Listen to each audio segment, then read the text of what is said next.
Hi, this is Danielle Presley. This is my presentation on the Unit 2 discussion. The three artists I went with is William Caslin, John Baskerville, and Matthew Carter. So William Caslin was primarily known as William Caslin the Elder. He was an English type founder born in Cradley, Worcester. I butchered that in 1692. Trained primarily as an engraver in Birmingham, which was nearby, and started his own business in London in 1716, primarily engraving gun locks and barrels. He also did some tool cutting for bookbinders. The typefaces he became known for started up when he started a type foundry, mostly at the behest of William Bower. He ended up passing away in January of 1716. His first typefaces were primarily known as exotics, designs done with Arabic, Hebrew, and even a Coptic style. He would be known, what we primarily know him from is the Latin alphabet, with his first being a Roman italic cut and 12-point size. His inspiration that he explained was the Dutch Baroque types, sorry, most commonly used in England before his own faces. His typefaces ended up getting really popular really quickly, and he went on to do printing for several really important works and documents, including the very first printed version of the United States Declaration of Independence. Uh, they fell out of favor about a century after his death, and for a while there was even expression, when in doubt, use Caslin. The faces that he's known for actually ended up being revived in the mid 1800s and are still used today. So I didn't find anything like that was his at the first time, but I found some modern re redone re remade work, sorry, uh, of his fonts. Here's an explanation, and this picture actually also has a small bit on it about him as well. Uh, and this it shows the alphabet and numbers. Here is an ad, and it just kind of breaks down more so of what some of the stuff that he's known for and what he did. If you look, they tell you, bold, or if it was italicized, his regular. The third example, it has more examples of his style, the typeface that he is known for. And looks like it might have a snippet on him. And there's the expression, when in doubt, set it in Caslin. The second artist I went with is John Baskerville. He was born in 1706, baptized in January 1707, born in the village of Wolverley, England. He started his career as a very young man, starting with teaching handwriting, and was actually carving gravestones. I forgot where they said they actually have a surviving piece of his work from that. But he actually really came into his fortune manufacturing lacquer work items. Eventually moved to Birmingham to work as a printer, and was made a member of the Royal Society of the Arts. In 1757, he made the printer he became the printer of the University of Cambridge due to a published quarto edition of Virgil on a very special wove paper. That project actually took him 3 years to complete, as it was done by hand, I believe. He worked at Cambridge throughout 1758, and this is his hand project. He did a folio Bible in 1763. His typefaces were admired by a lot of fellow printers, including Benjamin Franklin, though his work actually did fall out of favor due to jealous competition, and eventually there was a revival in the 1920s with foundries releasing their fonts called Baskerville.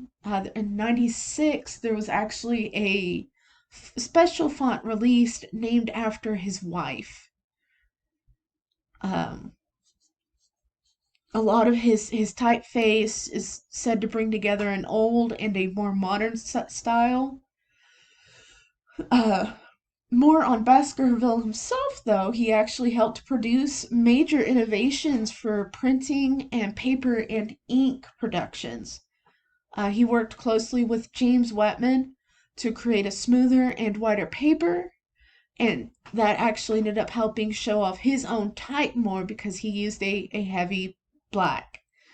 Um, a new typography that he actually created was used for it with wide margins and a special leading for each line.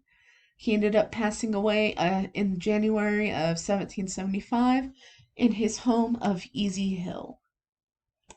Here are some examples, and this is actually a special copy of the Holy Bible that he did, despite the fact that he was an atheist. As you can tell, it was with Cambridge, Paradise Lost is another one that he did the printing for, as you can see. And this is just a modern example of the Baskerville font. Just has like a breakdown, a little sentence to show you, and then here at the bottom has the entire alphabet, numbers, and some special markings. The third artist I went with is Matthew Carter, who is actually still alive today. He was born in London on October 1st, 1937, to Harry Carter, who was a book designer and a known historian of printing, and his mother, who worked at preparing scale drawings. Originally, he was actually supposed to go to school for English, but he was urged to take a year off. And in that time, he started an internship and ended up going to the Netherlands. Whilst there, he studied manual punch cutting, which is the method used to make molds used of casting a metal type.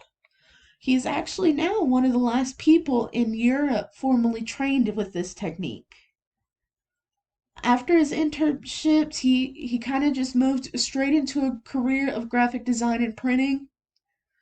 He was actually, at this time, in a way of, he actually fell between a transition period of the manual casting and the photo casting. So he actually moved from a manual type to digital.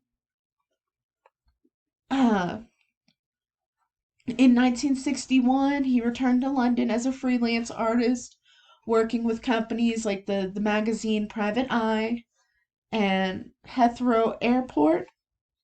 He went on to become the typographic advisor of Crossfield Electronics, who were at the distributors of the photon typesetting machines. He worked with Linotype as well and has actually helped design a special font for the Bell Systems phone directories in their anniversary. In 1981, he worked with Mike Parker to create Bitstream Incorporated. Foundry was one of the largest suppliers of type up until 2012 when it was bought out. It actually suffered with a lot of heavy criticism by other artists due to the strategies they used to sell already established typefaces.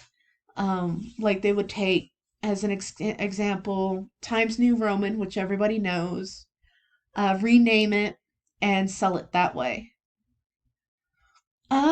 But he ended up leaving Bitstream in '91 and went on to form Carter and Cone, with Sherry Cone selling his most recent typefaces to companies working with people including Microsoft.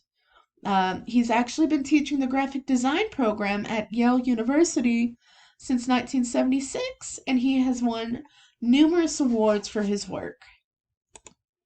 So here are some examples of just a few examples of some of the typefaces he's done.